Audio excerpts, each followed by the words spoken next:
two most common requests we get for cars here on Tune are the twin-turbo Lamborghini Gallardo, which hopefully you have already seen, and the single-turbo Toyota Supra. Now, the Supra in the middle 90s got so expensive that people stopped buying them and they literally got priced out of existence. But then a movie came out called The Fast and the Furious. And all of a sudden, everyone had to have a 10-second Supra. Which brings me to our location today, Titan Motorsports in Orlando, and they are known for building Supras. So let's go drive one. Titan knows Supras. One look around the shop can tell you that. From mild street tunes, bodywork and restorations, all the way to the 6-second world's fastest Supra, Titan has truly figured out how to make the most of the 2JZ engine. Their built drag motors push 2,400 horsepower from just 3 liters and can be overnighted around the world so their customers are always ready to race. Today, it's time to remind ourselves of what it's like to actually drive a tastefully modified Supra. It doesn't have 1,200 horsepower, but it's set up right, and for that, I'm thankful. The internet says that all Supras have to have 1,000 horsepower, but I've driven a 1,000 horsepower Supra, and let me tell you what most people won't tell you about a 1,000 horsepower Supra. It sucks as a street car. The lag on it is ridiculous. Even when it does get boost, you're blowing the tires off 4 gears. So as a street car, 1,000 horsepower, it's a little silly. Under the hood, it has a single turbo conversion, 62 millimeter precision turbo, and that's good for 600 horsepower at the wheels, and it's pushing around a car that weighs about 3,400 pounds. So I do expect this to be quite a fast vehicle.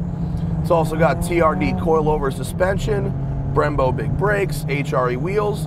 It's got the harnesses and the harness bar. Now granted, the seats are a little close for me, but the owner is shorter than I am, so I'll just deal with it and not be such a pussy. Slow down. Let's start about 2,000 RPM so we can see where the power comes on. So we got lag, lag, lag, 3,000 RPM starting to build, 4,000 RPM, there we go. Oh yeah. You can hear the exhaust change note the second that boost comes on. So you really start getting big power around 4,000 RPM.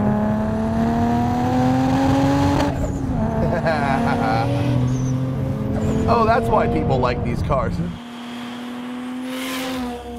As these cars have gotten older, they quit producing them in '98. The quality of the cars has gone down, so a lot of people want to do restorations. So we'll take a car and restore it from the unibody up, and then we also do horsepower and performance upgrades at the same time. So anywhere from 400 horsepower factory cars to 1,500 horsepower street cars. This is our world famous Titan Motorsports Supra. This is the one we're the most known for. Began as the owner's personal street car, and we later turned it into an NHRA Sport Compact race car in the street tire class and set the record the first weekend out with it. And from there went on to win multiple championships in the NHRA ranks, and it's led to pretty much all of our drag racing success since then. We just got done redoing it, and now it's expected to be a high 6-second car. Took a bunch of weight out of it, also added a Liberty sequential box in it, but it still remains a factory independent rear suspension car, and the tub itself is also factory.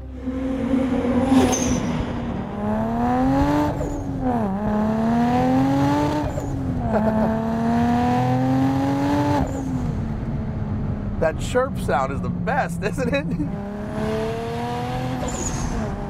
When it comes in the boost, it gets nice and angry when the boost comes on, doesn't it? 3,000 RPM, nice, smooth, well behaved. It's not doing anything funny. And then just downshift.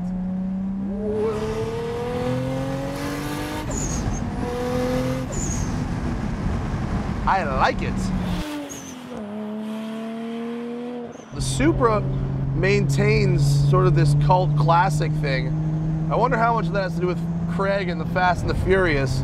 I think it's just that they handle power so well. It's just such a nice platform for upgrades. Makes a good drag car. You set it up right, makes a good road race car. They're comfortable on the street. Plus, you know, these cars were kind of built at the pinnacle of Toyota's over-engineering. Now they're sort of building to a cost, but this was a pretty expensive car in 1997. I think this car was about $48,000 new, which was a lot in that period. But I love the carbon dash. It appears to be real, which is nice.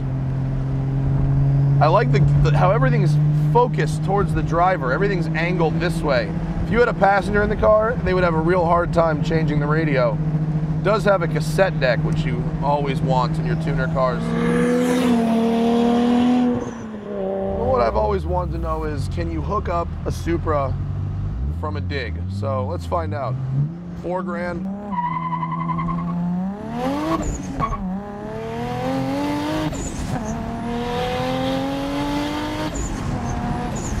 Yes, you can actually. Little wheel spin, but I've got brand new Michelin Pilot Super Sports, which very well might be the best street tire money can buy today. You know, on the street, you can only use so much power safely. With these cars, you know, we can run a smaller turbo and get anywhere from 500 to 700 horsepower. It's still extremely fast, especially on the tires. You know, most of the time you're going to use a drag rating on the street. So you're actually using more of the power band when you're driving it around. Once we start going into the 1,000 to 1,200, 1,500 horsepower cars, you're basically talking about a car where you're going to be running a 15-inch drag rating or slick all the time. You know, you're constantly going to have to be doing maintenance, plug changes, running race fuel, huge tires, and you're only going to hook second, third gear on the highway. Whereas, you know, more mild turbo cars are going to spool up quicker, more usable power band, and you can actually drive it on the street and have a usable car.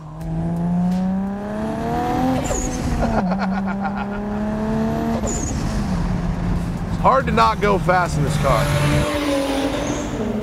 Just when I was starting to have fun, a 15-year-old original cam seal let go, and we took a mandatory lunch break while the techs at Titan made some repairs.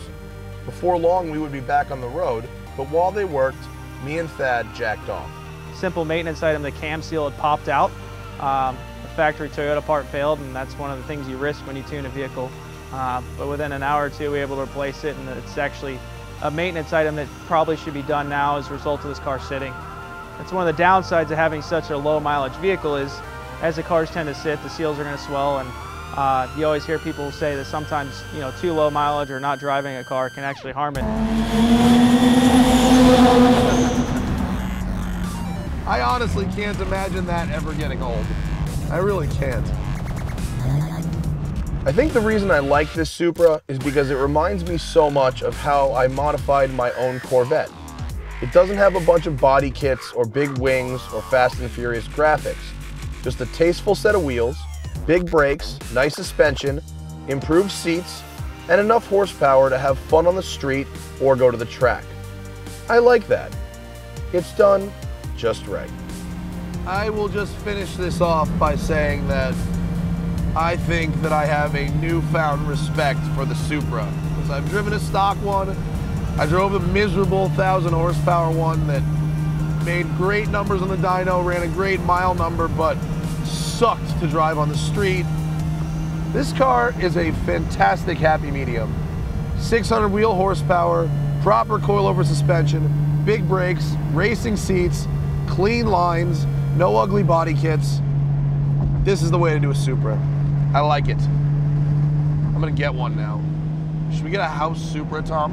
Yes. Let's get a house Supra.